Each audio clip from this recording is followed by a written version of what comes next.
Hi everyone and welcome to Chem class. Today I am going to work through an example of how we calculate percentage yield, and I'm going to base it on the particular equation that I did go through in the previous video that was looking at a substitution reaction, where we discussed that the desired product is not going to be the only product that's in that reaction vessel. There's lots of other stuff that could be created, and so percentage yield is obviously something that we want to look at. So in this example, I am telling you that there is 0.752 grams of the chloroethane that's actually recovered after the substitution reaction occurs, where 0.40 grams of ethane was actually reacted with chlorine gas. So let's look at the percentage yield. Now, as a reminder, percentage yield is where we take the actual yield, so what really happened in the lab, over theoretically what we believe we should have gotten had everything gone through to completion as desired. Multiply it by 100 and we'll get a percentage. So what we're doing is some stoichiometry. That's the theoretical part.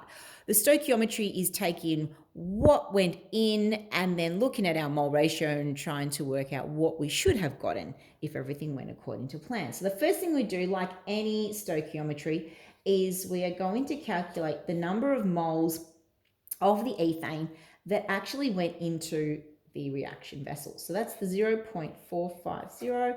We need to put that over the molar mass, which is going to be 30, into our calculator.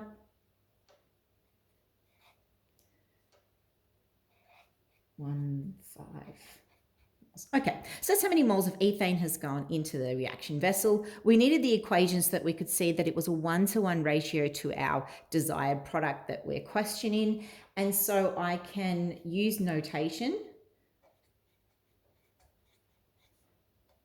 to show that the number of moles of what we're trying to get to actually is the same as the number of moles of the ethane. Therefore, it's 0.015 moles of chloroethane that we would expect to get from our 0.015 moles of ethane.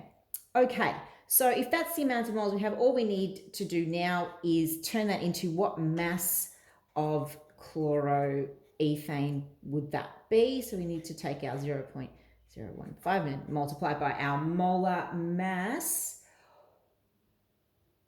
which is going to be 64.5. Just checking my maths. Okay, and then into the calculator.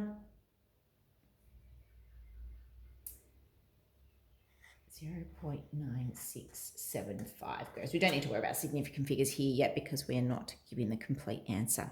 So the mass of chloroethane that we expect or theoretically have worked out that we should get when we put 0.450 grams of ethane into our reaction vessel, this is what we should be getting, and we didn't. We got less than that. So the percentage yield is to look at what we got versus what we should have gotten. So over here, let's have a look at our calculations for percentage yields. We take what we actually got, 0.752 grams, over what we calculated that we should have gotten, multiply it by 100, and then we also need to think about our significant figures. Everything is in 3, so therefore our answer is 77.7%. So of that reaction, that's what percentage we get of our desired product. Hope that helps.